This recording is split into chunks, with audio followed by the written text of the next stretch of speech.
очередная, но очень долгожданная музыкальная среда по четвергам.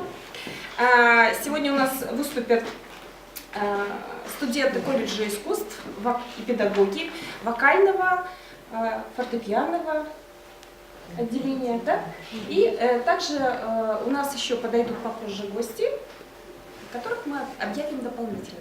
Как всегда, у нас ведет сегодняшнюю встречу Елена Толчинская. Она сегодня расскажет о своем одном из любимых композиторов. Я думаю, мы больше не будем тянуть время, предоставим ей слово.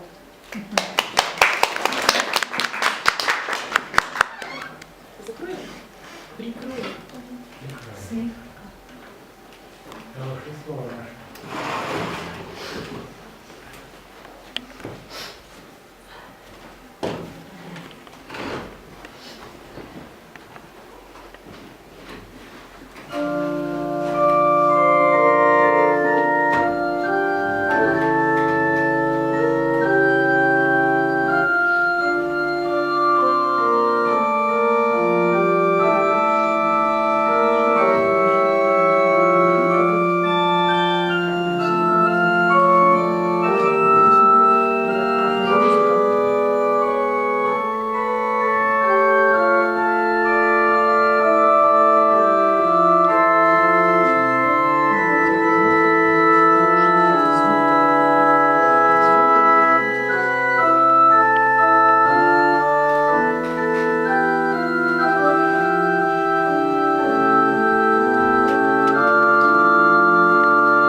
Собирались люди в те времена, когда проходили службы в католических соборах.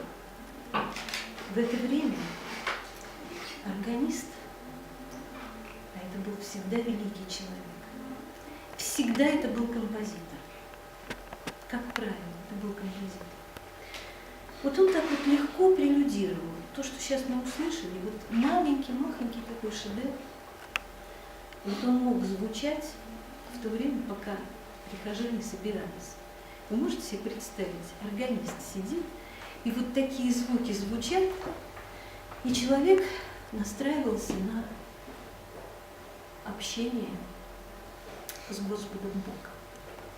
Так начинались все службы, литургии начинались. Вот. И мы в этой музыке, она очень серьезна, философична, она несет тайный смысл. Мне бы хотелось, чтобы мы поговорили об этом таинственном языке Баха, потому что эта музыка малодоступная, музыка, она редко звучит. Просто нам теперь, вот прошло, знаете, сколько лет Баху? 334 года ему, и столько веков он живет. Совсем. Да. И вот все это время он мало звучит где все-таки. Ну, бывает. Популярная музыка Баха тоже ведь есть, но ее мало. В основном это философская лирика, это драматизм, это трагедийность, это гуманное, очень человечное звучание. Вот как понять эту музыку? Что ж такой трепет-то вот у меня по этому поводу? С чего вот он взялся? Потому что там каждая нота и каждая интонация, точнее, интонации, две ноты, как минимум две, они имеют этот смысл. И часто этот смысл, почему мне это так особенно вот, трепетно, потому что этот смысл – это обращение к Богу. Это то, к чему в конце концов, вот к этому обращению человек приходит. То, что вы услышали, была маленькая прелюдия, написанная для детей, его родных детей.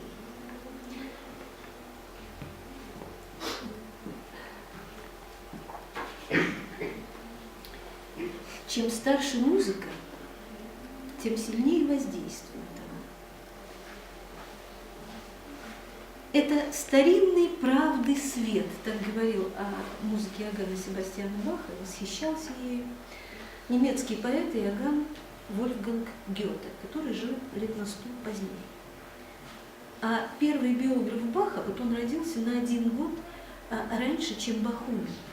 Вот Бах умер в 1750 году. Так в 1949 родился Форкель, немец, это музыкант. И вот он первый, кто проникся величием музыки Баха, и он первый, кто написал биографию, знаете, он ее как писал. Вот этому можно доверять, потому что он переписывался с сыновьями Баха. Он им писал письма, и они ему отвечали. Потому что в те годы они вот как раз жили одновременно, и он общался с ними, виделся с ними, они рассказывали про отца. Вот он это записывал, первый биограф Баха. Что он писал о Бахе? Соединение гениальнейшей одаренности с беспримерной неутомимостью в трудах. Неутомимость в трудах. Потомкам не под силу было достичь такого уровня и масштаба искусства. Потомки – это его дети, например. Великая династия Бахов – это 2 века. Это с 16 по 18 век. И все почти музыканты. Они были городскими музыкантами, органистами, композиторами, канторами. Но вся династия 2 века рождали музыкантов. Такая династия, да, удивительная. И прославился этот великий род благодаря Иоганну Себастьяну Баху. 1685 год рождения, прожил он 65 лет. По тем временам это большая ведь жизнь была. Люди жили гораздо меньше. И вот свою книгу, биографию, Форкель заключил такими словами, мне они понравились. «Краса и гордость, фамилии и отечество. Гордись им, страна». Вот так он закончил свою биографию о Бахе. В 10 лет Бах лишился вообще родителей. Давайте себе представим, что такое в 10 лет лишиться и матери, и отца. Сначала умерла мать, через год умер отец. И мальчику 10 лет. Его воспитанием занимался старший брат. Он был органистом. Это был очень хороший музыкант. Человек по характеру очень строгий такой и педантичный. Педантичность была такого уровня, что он не разрешал брату младшему, которого он учил играть на органе, преподавал ему музыкальную грамоту, он не разрешил ему переписывать ноты любимых произведений, боясь, что эти ноты ребенок как-нибудь повредит. Ведь в те годы ноты как писались.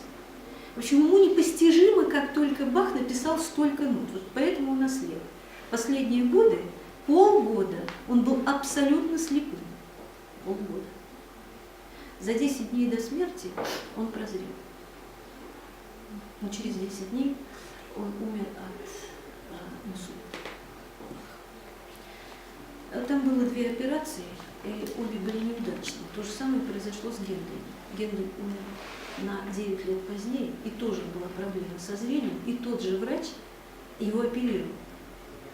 И вот в те годы, да, это окончилось иногда неудачно, он совершенно ослеп после вот второй операции. И вот что происходило в 10 лет? Шкаф, в котором решетка, детская ручка, так это вот, могла сквозь решетку проникнуть и вытащить эти ноты. Лунный свет. Полгода каторжный труд. Нельзя было зажечь лампу. Он переписывает эти ноты великих произведений, которые ему нравились. Ему трудно было выносить эти упражнения скучные. Он-то для своих детей писал гениальную музыку. Вот то, что я вам сейчас сыграл, написано для сыновей. Вообще, да. А вот эти скучные упражнения, они ему надоедали. И вот он решил себе переписать и так это тайно играть. Через полгода брат застал его за этим. Ну что за воспитатель? Взял и отобрал этот труд. Было почти все переписано. С тех пор у него начало портиться зрение. И сколько было написано ноты тогда писали на медных досках. Гравировали ноты. Это очень кропотливая работа. Я видела как автограф был такой, вот ноты, написанные рукой Баха. Как красиво написано. Как он вообще красиво писал. Это изощреннейший почерк. И такие вот ноты красиво написанные. Это очень сложно написать, это зрение и все. И вот помните, Форкин писал о том, что какая неутомимость в труде. Это был очень трудоспособный человек. Он стал органистом. В 15 лет он всего с братом-то прожил 5 лет, потому что брат тоже умер. И 15-летний подросток остался вообще один на свете. И он научился играть на органе, он стал великим органистом впоследствии. В 18 лет его взяли в собор, и он стал зарабатывать. И он ходил пешком из города в город, ну, маленькая Германия, маленькая страна, маленькие города, он ходил из города в город, чтобы послушать знаменитых органистов. Вот так он учился. Впоследствии он не только стал великим органистом, он знал этот инструмент так, что он мог его ремонтировать. И чтобы опробовать новые органы, например, звали Баха. И так он в разные города приезжал, смотрел, что за орган, и давал свое добро. Вот этот орган хороший, пусть он будет в этом храме. А органы располагались в те времена только в католических соборах. Звук этого инструмента, органа, он потрясающий звук. Вы сейчас услышали модификацию. Это электронный инструмент, он слегка где-то так немножко напоминает, но и уже даже мы почувствовали какой-то другой тембр, правда? Вот он насыщен звуками инструментов оркестра даже. На органе ведь можно изобразить звук флейты, например. Там есть такой высокий регистр, вот серебристая флейта, такая холодноватая. Это очень красиво звучит, мощный поток звуковой, потому что орган ведь это, где он есть, пусть будет орган. И вот, смотрите, какая красота-то, какие инструменты делались. Это ведь духовой инструмент, там трубы. И вот этот звуковой столб в трубе звучит, а